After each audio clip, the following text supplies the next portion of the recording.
I felt that if you push things too far, you will always create an equal and opposite reaction, which is exactly what's happened. Damaging nature by not understanding how much we depend on it. The moment that black Jaguar rolled through the gates at exactly 10:15 this morning, everything inside Sandringham changed. And not quietly, not politely, but with the kind of cold, calculated force that doesn't ask for permission, because it already knows it has the power to take control. No royal flags, no escort, no ceremonial warning, just a civilian vehicle carrying something far more dangerous than a title, authority backed by law. And within minutes, without a single raised voice, without a dramatic confrontation in a grand hallway, Queen Camilla found herself locked out, not by the king, not by palace guards, but by Princess Anne, who didn't just shut a door, she sealed it with a legal strike so precise it felt less like a family disagreement and more like a silent declaration of war. Because this was never about a guest wing. That's the surface story, the polite version, the version meant to distract. Beneath it, something much darker was already unfolding. A 142-page legal filing, stamped, coded, and executed with surgical timing, referencing a room most people didn't even know mattered, the Blue Room, and inside it, a 19th century safe holding something people at the highest levels are either desperate to protect or desperate to erase forever. And here's where it gets colder. Because while Camilla was quietly planning a 60-day retreat, imagining comfort, privacy, control, Princess Anne was preparing something else entirely. Something patient, something relentless, something that had been building long before that Jaguar ever touched the gravel. To understand the explosion, you have to rewind 6 days, back to Highgrove, to a room that was never supposed to leak anything beyond its walls. That tea room meeting, March 5th. Quiet on the outside, controlled, civil. But inside, a storm that had been waiting years to break. Anne didn't walk into that room casually. She walked in carrying weeks, maybe months of calculation. And when she spoke, it wasn't emotional chaos. It was controlled pressure, the kind that cracks foundations without ever raising its volume. Because the name at the center of it all wasn't Camilla, it was Andrew. And suddenly, everything starts to align. A brother under investigation, stripped of honor, isolated, watching his entire legacy collapse piece by piece, while the institution he served slowly steps back, distancing itself, cleaning its image, tightening its narrative. And Anne, she watched all of it. Every move, every silence, every decision that felt less like protection and more like abandonment. So when she sat across from Camilla, this wasn't about rooms or schedules or summer plans. This was about lines being crossed. And then came the sentence, the one that didn't just echo in that room, but now seems to define everything that followed. If my brother has no sanctuary, then your comfort is no longer a priority. That wasn't frustration. That was a warning. And Camilla, she didn't retreat. She didn't soften. She stood on rank, protocol, structure, the system, the hierarchy that says position determines power. But Anne didn't blink. Sanctuary is a privilege of loyalty, not a right of rank. And just like that, the conversation ended before it was even finished. Because what Camilla didn't fully realize in that moment was that the decision had already been made. The legal machine was already in motion. While that conversation was happening, documents were being finalized, records compiled. 36 years of occupation history, dates, visits, patterns, every detail stacked into a legal argument so tight it didn't need noise. It just needed execution. And this morning, it executed. What looks like a simple lockout is actually something far more devastating. A dormant clause triggered, a technicality turned into a fortress, a legal pathway so obscure, so specific, that reversing it would mean dragging the entire situation into public court, something the monarchy avoids at all costs. The North Wing didn't just become unavailable, it became untouchable. No reassignment, no access, no override, not even by the Queen Consort. And the timing? That's not coincidence either. March 1st, just days earlier. A quiet move. Camilla restructuring her private estate. No announcement, no transparency, just a shift, subtle on paper, but loud in implication. Because to the right eyes, it didn't look like routine planning. It looked like positioning. Positioning for something bigger than a temporary stay. Something more permanent. Something that, intentionally or not, would slowly overwrite decades of presence tied to the York family. And that's where Anne drew the line. Because for her, this wasn't logistics. This wasn't property. This was erasure. And once that realization locked in, she didn't hesitate. She escalated. But even that, even all of this, wasn't the most explosive part. Because buried deep inside that filing, hidden between technical language and legal structure, is a detail that shifts everything from strategic conflict into something dangerously irreversible, the Blue Room. And inside it, a safe. Not just any safe. A 19th century vault tied directly to Queen Elizabeth II, containing private correspondence, personal thoughts, written words that were never meant for public eyes but now sit at the center of a battle that could redefine how history itself is remembered. And suddenly, the stakes aren't about who gets access to a wing, they're about who controls the truth, because one side wants those letters gone, completely. No review, no archive, no trace. And the other side is willing to lock down an entire section of Sandringham to make sure that never happens. Think about that. This isn't just a disagreement anymore. This is a standoff over whether the past survives or disappears. And just when it feels like the situation can't get any more volatile, another piece moves. A flight lands. A former private secretary. A briefcase. A key holder. The only person who can open that safe. And suddenly, what started as a controlled legal maneuver transforms into something far more unpredictable. Because now, the door isn't just locked. It's waiting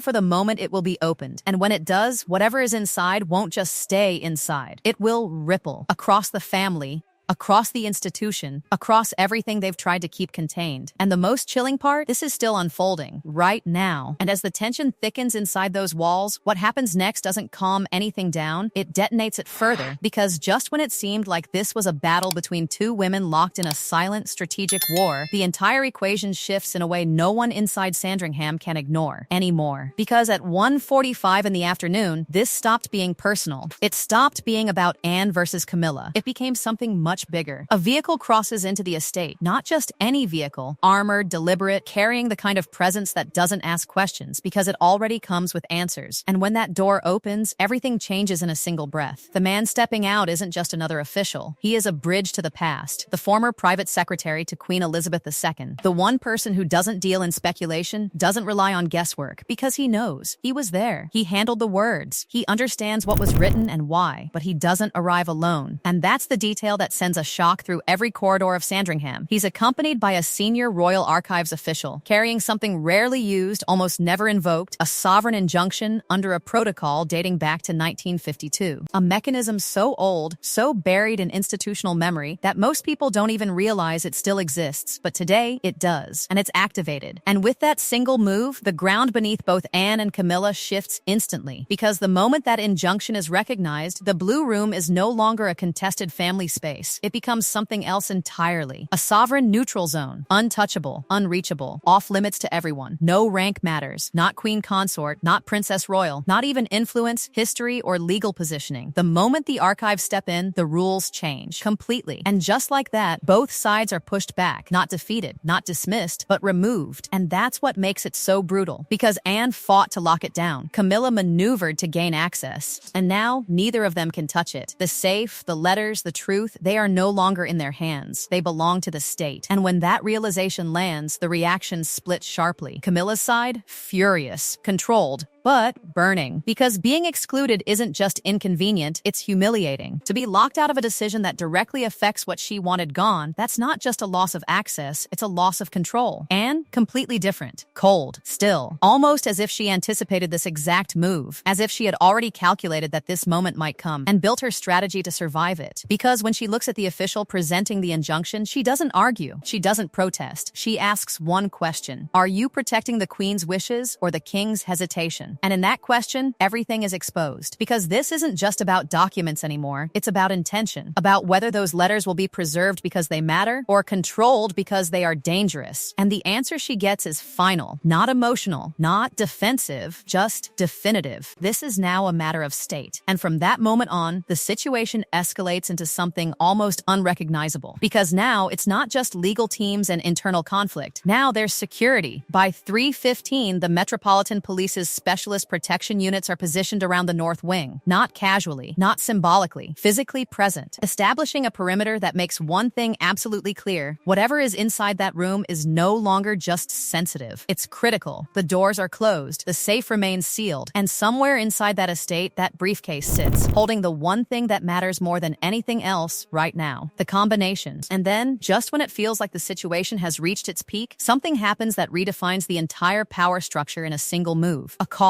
Quiet, direct, controlled, from Prince William, not public, not announced, but witnessed, and described in a way that sends a chill through everyone who hears it. Because this isn't the voice of someone reacting, this is the voice of someone stepping in. The contents of that safe are a bridge to our past, not a weapon for the present. And just like that, the future speaks. The triple lock protocol. Not tradition, not routine, something created on the spot, because nothing else can contain what's about to happen. 3 keys, 3 holders, Charles, Anne, and the civilian keyholder, no Camilla, no entry, no voice. And that exclusion, that deliberate absence, speaks louder than any confrontation ever could. Because when that safe opens, she won't be there. Whatever those letters say, she won't witness it. And that alone tells you everything about how far this has gone. Because now, this isn't just about what's inside the safe. It's about who is allowed to face it and who isn't. By 6:30, William's helicopter is spotted above the estate. The lights in the north wing come on. The briefcase is moved. Everything aligns. Everything tightens. Everything leads to one moment. 10:30 tonight. That's when the safe opens. That's when the past stops being hidden. And that's when the question that has been circling all day finally demands its answer. What did Queen Elizabeth II actually write? Was it protection? Was it warning? Was it forgiveness? Or was it something far more devastating? Something that forces the institution to confront a truth it has spent years trying to control. Because whatever is inside that safe, it doesn't just belong to history. It has the power to rewrite it. And just a few hundred yards away, at Wood Farm, sits the man at the center of it all. Silent, absent, but more present than anyone else in that story. Because in the end, this was never about rooms or doors or legal clauses. It was about him and the truth that has been locked away, waiting for this exact moment to come out. And now, there is no stopping it.